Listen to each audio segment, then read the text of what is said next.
ಈ ಗರುಡ ಪುರಾಣ ಶಿವಾರ್ಚನೆಯ ವಿಧಿವಿಧಾನಗಳು. ಎಲೈ ದೇವತೆಗಳೇ, ನಾನೀಗ ಶಿವಾರ್ಚನೆಯ ವಿಧಿವಿಧಾನಗಳನ್ನು ಹೇಳುತ್ತೇನೆ. ಅಂದರೆ ಪಂಚಮುಖ ಶಿವನನ್ನು ಪೂಜಿಸುವ ವಿಧಾನವನ್ನು ಹೇಳುತ್ತೇನೆ, ಕೇಳಿರಿ. ಇದನ್ನು ಪಂಚವಕ್ತ್ರ ಪೂಜೆ ಎಂದೂ ಸಹ ಕರೆಯುವರು.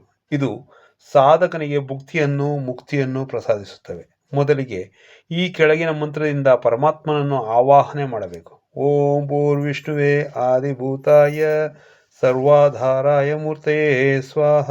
ನಂತರ ಸದ್ಯೋಜ್ಜಾತ ವಿಶೇಷಧಾರಿಯಾದ ಪರಮಾತ್ಮನ ದೃಷ್ಟಿಯನ್ನು ಈ ಕೆಳಗಿನ ಮಂತ್ರದಿಂದ ಆವಾಹನೆ ಮಾಡಬೇಕು. ಓಂ ಹಾಂ ಸದ್ಯೋಜಾತಾಯ ನಮಃ. ಈ ಸದ್ಯೋಜ್ಜಾತ ಶಕ್ತಿಯಲ್ಲಿ 8 ದೃಷ್ಟಿಗಳಿರ್ತವೆ. ಅವು ಸಿದ್ಧಿ, ಬುದ್ಧಿ, ಧೃತಿ, ಲಕ್ಷ್ಮಿ, ಮೇಧ, ಕಾಂತಿ, ಸ್ವದ, ಸ್ಥಿತಿ. ಇವುಗಳೆಲ್ಲವನ್ನು ಓಂಕಾರ ಪ್ರತಿಸರ್ಗದೊಂದಿಗೆ ಷಷ್ಠಿ ವಿಭಕ್ತಿಯಿಂದ ನಮಃವನ್ನು ಸೇರಿಸಿ ಪೂಜಿಸಬೇಕು. ಉದಾಹರಣೆಗೆ ಸಿದ್ಧಿಯನ್ನು ಓಂ ಸಿದ್ಧೈ ನಮಃ ಎಂಬ ಮಂತ್ರದಿಂದ ಪೂಜಿಸಬೇಕು. ನಂತರ ಸಾಧಕನು ಓಂ ಹೀಂ ವಾಮದೇವಾಯ ನಮಃ ಅಥವಾ ಓಂ ಹ್ರೀಂ ವಾಮದೇವಾಯ ನಮಃ ಎಂದು ವಾಮದೇವನನ್ನು ಪೂಜಿಸಬೇಕು. ಈ ಶಿವಸ್ವರೂಪಕ್ಕೆ 13 ದೃಷ್ಟಿಗಳು. ಅವು ರಜ, ರಕ್ಷ, ರತಿ, ಪಾಲ್ಯ, ಕಾಂತಿ, ತೃಷ್ಣ, ಮತಿ, ಕ್ರಿಯೆ, ಕಾಮ, ಬುದ್ಧಿ, ರಾತ್ರಿ, ತ್ರಾಸನಿ, ಮೋಹಿನಿ ಎಂಬುವು. ಅದೇ ರೀತಿ ಅಘೋರ ಸ್ವಾಮಿಗೂ ಒಂದು ಮಂತ್ರವಿದೆ.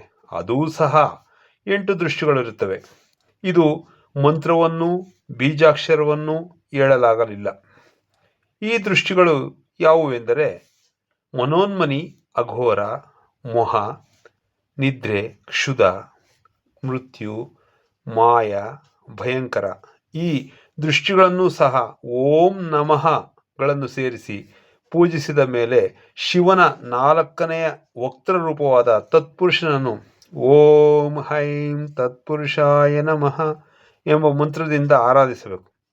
ಈ ಸ್ವಾಮಿಯ ದೃಷ್ಟಿಗಳು 5.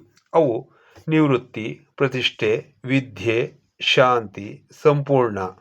ಈ ದೃಷ್ಟಿಗಳನ್ನು ಸಹ ಪೂಜಿಸಿದ ಮೇಲೆ ಸಾಧಕನು ಪಂಚಮುಖೇನ ಈಶಾನ ದೇವರೂಪವನ್ನು ಓಂ ಹೌಂ ಈಶಾನಾಯ ನಮಃ ಎಂಬ ಮಂತ್ರದಿಂದ ಪೂಜಿಸಬೇಕು. ಈ ಸ್ವಾಮಿಯ ದೃಷ್ಟಿಗಳು 6. ಅವು ನಿಶ್ಚಲ, ನಿರಂಜಸ, ಶಶಿನಿ, ಅಂಗನ, ಮರೀಚಿ, ಜ್ವಾಲಿನಿ. ಎಲ್ಲ ದೃಷ್ಟಿಗಳನ್ನು ಓಂ ಷಷ್ಠಿ ನಮಃಗಳನ್ನು ಸೇರಿಸಿ ಪೂಜಿಸಬೇಕು. ಆಗಲೇ ಪೂಜೆಯು ಸಂಪೂರ್ಣವಾಗುತ್ತದೆ. ಎಲೈ ದೇವತೆಗಳೇ, ಈಗ ಶಿವಾರ್ಚನೆಯ ವಿಧಿವಿಧಾನವನ್ನು ಹೇಳುತ್ತೇನೆ, ಕೇಳು. 12 ಅಂಗುಳಗಳುಳ್ಳ ಶಿವಮೂರ್ತಿಯನ್ನು ಬಿಂದುವಿನ ಮೂಲಕ ನಿರ್ಮಿಸಬೇಕು. ಅದು ಶಾಂತ, ಸರ್ವಗತ, ನಿರಾಕಾರ ಚಿಂತನೆಯನ್ನು ಮಾಡುವುದಕ್ಕೆ ಸಹಕಾರಿಯಾಗುವಂತೆ ಇರಬೇಕು. ಶಿವನ ಮುಖದ ಮೇಲೆ 5 ಬಿಂದುಗಳಿರಬೇಕು. ಮೂರ್ತಿಯ ಕೆಳಭಾಗದಲ್ಲಿ ಪ್ರತಿ 6ನೆಯ ಬಿಂದುವು ವಿಸರ್ಗವಿರಬೇಕು. ಅದು ಅಸ್ತ್ರ ಅಥವಾ ಅಸ್ತನ್ಯಾಸ. ಅದರೊಂದಿಗೆ ಹೌಂ ಎಂಬ ಬೀಜಾಕ್ಷರವನ್ನೂ ಸಹ ಬರೆಯಬೇಕು. ಇದು ಮಹಾಮಂತ್ರ ಬೀಜ, ಸಂಪೂರ್ಣಾರ್ಥ ಪ್ರದಾಯಕ. ನಂತರ ಸಾಧಕನು ಶಿವಮೂರ್ತಿಯ ಊರ್ಧ್ವ ಭಾಗದಿಂದ ಚರಣಪರ್ಯಂತರವೂ ಕೈಗಳಿಂದ ಸ್ಪರ್ಶಿಸುತ್ತಾ ಮಹಾಮುದ್ರೆಯನ್ನು ತೋರಿಸುತ್ತಾ ನಂತರ ಸಂಪೂರ್ಣಾಂಗ ಕರನ್ಯಾಸವನ್ನು ಮಾಡಬೇಕು. ಆಗ ಅಸ್ತ್ರಮಂತ್ರವನ್ನು ಓಂ ಫಟ್ ಎಂದು ಉಚ್ಚರಿಸುತ್ತಾ ಬಲಮುಷ್ಟಿಯಿಂದ ಸ್ಪರ್ಶ ಶೋಧನೆಗಳನ್ನು ಮಾಡಬೇಕು.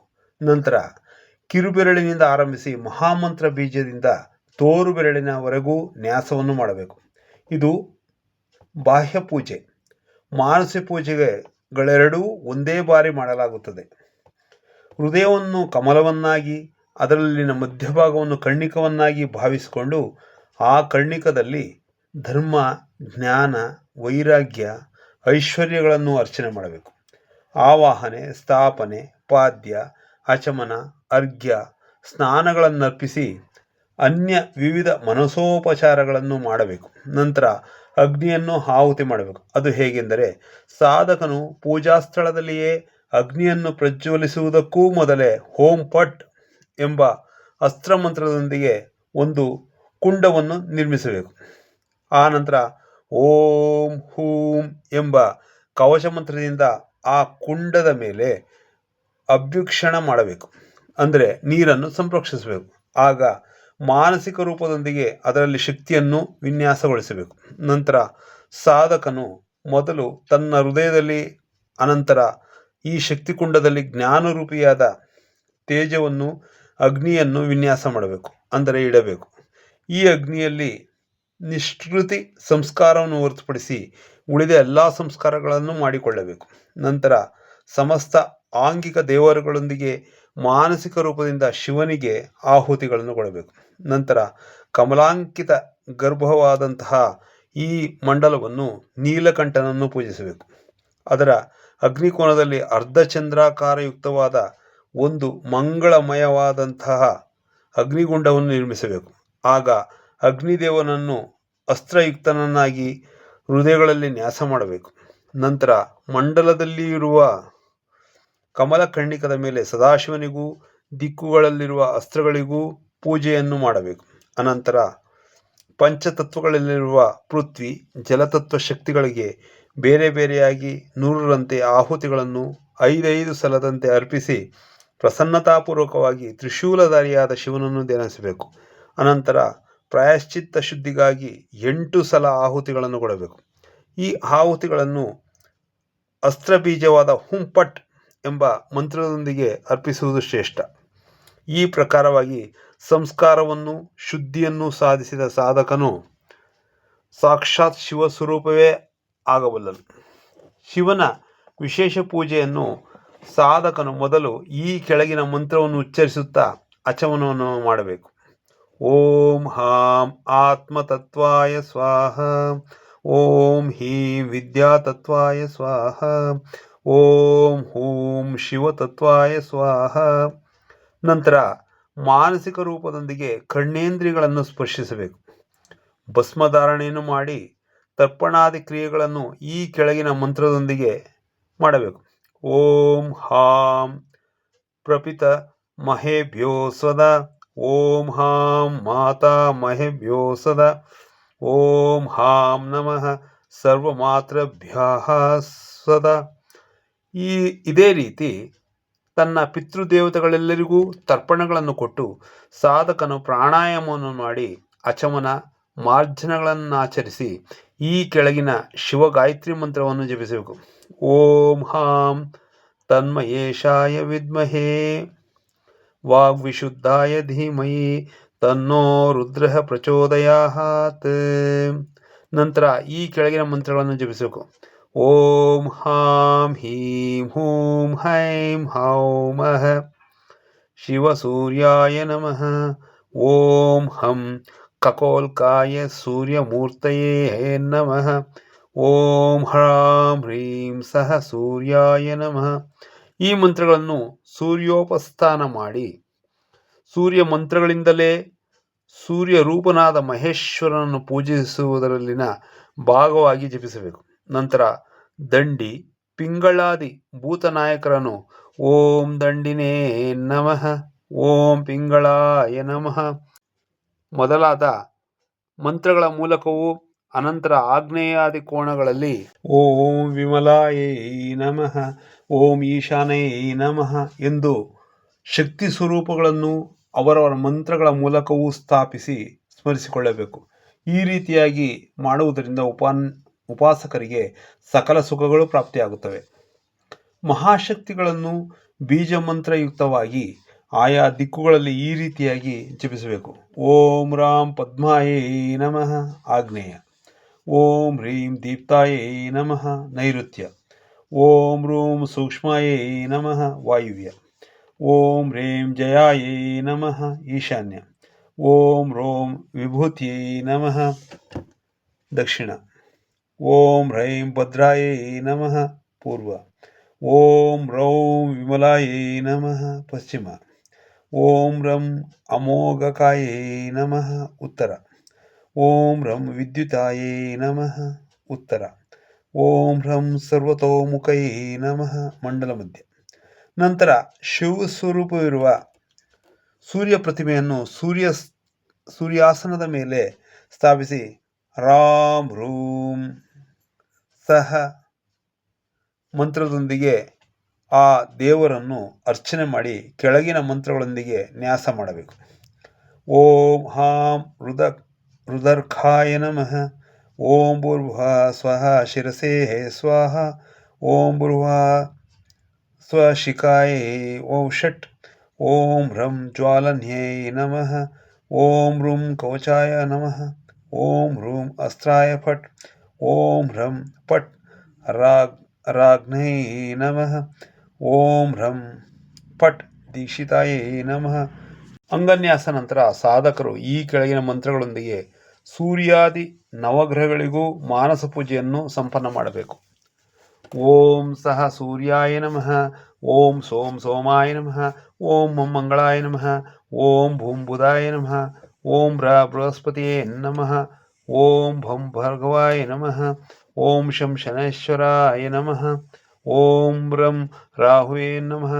ಓಂ ಕಂ ಕೇತುವೇ ನಮಃ. ಓಂ ತೇಜಶ್ಚಂಡಾಯ ನಮಃ. ಈ ರೀತಿಯಾಗಿ ಸೂರ್ಯಾದಿ ದೇವಾದಿಗಳನ್ನು ಪೂಜಿಸಿ ಅಚಮನ ಮಾಡಿ ಆಮೇಲೆ ಈ ಕೆಳಗಿನ ಮಂತ್ರಗಳೊಂದಿಗೆ ಕಿರುಬೆರಳಿನೊಂದಿಗೆ ಆರಂಭಿಸಿ ಎಲ್ಲ ಬೆರಳುಗಳೊಂದಿಗೆ ವಿನ್ಯಾಸ ಅಂಗನ್ಯಾಸಗಳನ್ನು ಮಾಡಬೇಕು. ಓಂ ಹಾಂ ಹೃದಯಾಯ ನಮಃ. ಓಂ ಹೀಂ ಶಿರಸೇ ಸ್ವಾಹ. ಓಂ ಹುಂ ಶಿಖಾಯ ಓಂ ಷಟ್. ಓಂ ಹೈಂ ಕವಚಾಯ ಹುಂ. ಓಂ ಹೌಂ ನೇತ್ರತ್ರಯಾಯ ಓಂ ಷಟ್. ಓಂ ಅಹ ಅಸ್ತ್ರಾಯ ಪಟ್.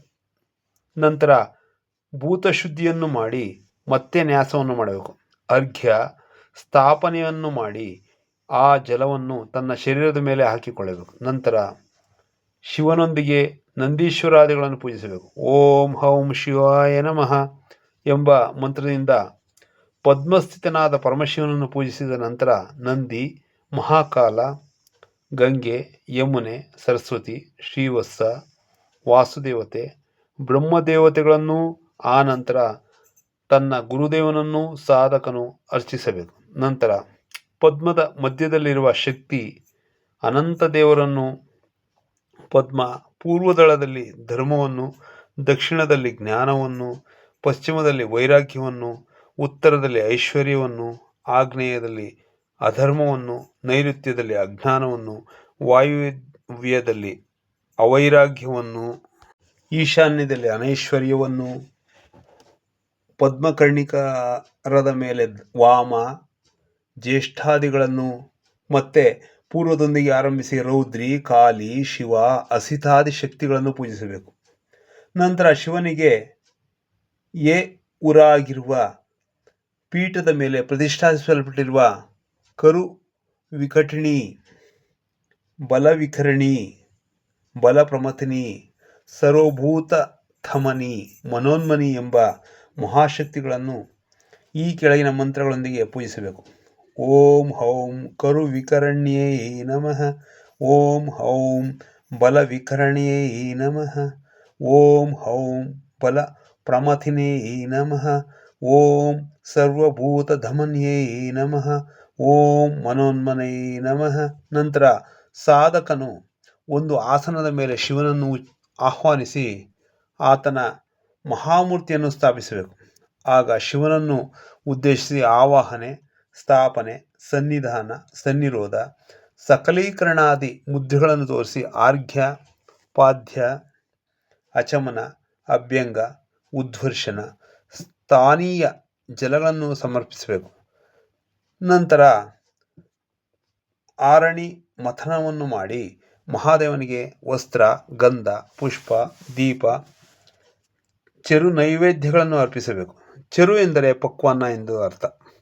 ನೈವೇದ್ಯ ನಂತರ ಅಚಮನ ಮಾಡಿ ಮುಖಶುದ್ಧಿಗಾಗಿ ಅಂದರೆ ಬಾಯಿಶುದ್ಧಿಗಾಗಿ ತಾಂಬೂಲವನ್ನು, ಕರೋದ್ವರ್ಷಣ ಛತ್ರ, ಚಾಮರ, ಯಜ್ಞೋಪವೀತಗಳನ್ನು ಪ್ರದಾನ ಮಾಡಿ ಪರವೀಕರಣ ಅಂದರೆ ಅರ್ಚಿಸುವ ದೇವರಲ್ಲಿ ಸರ್ವೋತ್ಕೃಷ್ಟತೆ ಎಂಬ ಭಾವವನ್ನು ದೃಢಪಡಿಸುವುದನ್ನು ಮಾಡಬೇಕು. ನಂತರ ಸಾಧಕನು ಆರಾಧ್ಯ ದೇವರ ಆಕಾರವನ್ನು ಧರಿಸಿ ಆತನನ್ನು ಜಪಿಸಿ ವಿನಯದಿಂದ ಸ್ತುತಿಸಬೇಕು. ಹೃದಯಾದಿ ನ್ಯಾಸಗಳನ್ನು ಮಾಡಿ ಪೂಜೆಯನ್ನು ಮುಗಿಸಬೇಕು. ಈ ಪೂಜೆಯನ್ನು ಷಡಂಗ ಪೂಜೆ ಎಂದು ಸಹ ಕರೆಯುತ್ತಾರೆ. ನಂತರ ದಿಕ್ಪಾಲಕರನ್ನು, ಅದರ ಮಧ್ಯದಲ್ಲಿ ಚಂಡೇಶ್ವರಿ ದೇವಿಯನ್ನು ಪೂಜಿಸಬೇಕು. ಕೊನೆಯದಾಗಿ ಮತ್ತೆ ಶಿವನನ್ನು ಈ ರೀತಿಯಾಗಿ ಸ್ತುತಿಸಬೇಕು. ಕ್ಷಮಾಯಾಚನೆಯನ್ನು, ಕಂಕಣವನ್ನು ವಿಸರ್ಜಿಸಬೇಕು. ಹೇ ದೇವ, ನೀನು ಗುಹ್ಯಾತಿ ಗುಹ್ಯವಾದ ತತ್ವಗಳಿಗೆ ಸಂರಕ್ಷಕನು. ನಾನು ಮಾಡಿದ ಜಪವನ್ನು ಸ್ವೀಕರಿಸು. ನನಗೆ ಸಿದ್ಧಿಯನ್ನು ಪ್ರಸಾದಿಸು. ನಿನ್ನ ಕೃಪೆಯಿಂದ ನನಗೆ ನನ್ನ ಮೇಲಿರುವ ಈ ನಿಷ್ಠೆಯು ಶಾಶ್ವತವಾಗಿರುವಂತೆ ವರವನ್ನು ಕೊಡು. ತಂದೆ, ನನ್ನ ಪಾಪಗಳನ್ನು ನಾಶ ಮಾಡು. ಪುಣ್ಯವನ್ನು ಸಹ ಹರಿಸುವಂತೆ ಮಾಡು. ನನ್ನನ್ನು ನಿನ್ನ ಪಾದಗಳ ಬಳಿಯಲ್ಲಿ ಇಟ್ಟುಕೋ. ಭಕ್ತರಿಗೆ ಸರ್ವಸ್ವವನ್ನು ಪ್ರಸಾದಿಸುವ ನೀನು ಸರ್ವವ್ಯಾಪಕನು, ಸರ್ವರಕ್ಷಕನು. ನನ್ನ ಭವಿಷ್ಯತ್ ಕರ್ಮಗಳೆಲ್ಲವೂ ನಿನ್ನ ಮೇಲೆಯೇ ಇರುವಂತೆ ನನ್ನನ್ನು ಆಶೀರ್ವದಿಸು. ಹೇ ಪರಮೇಶ್ವರ, ನನಗೆ ನೀನೇ ದಿಕ್ಕು ಎಂದು ಸ್ತುತಿಸಿ ಈ ರೀತಿಯಾಗಿ ಶಿವೋಪಾಸನೆಯನ್ನು ಮಾಡುವಂತಹ ಸಾಧಕನು ಅಕಾಲ ಮೃತ್ಯುವಿನಿಂದ ಪಾರಾಗುತ್ತಾನೆ. ಅಂಥವನು ಶೋತೋಷ್ಣಗಳಿಗೂ ಅತೀತನಾಗುತ್ತಾನೆ.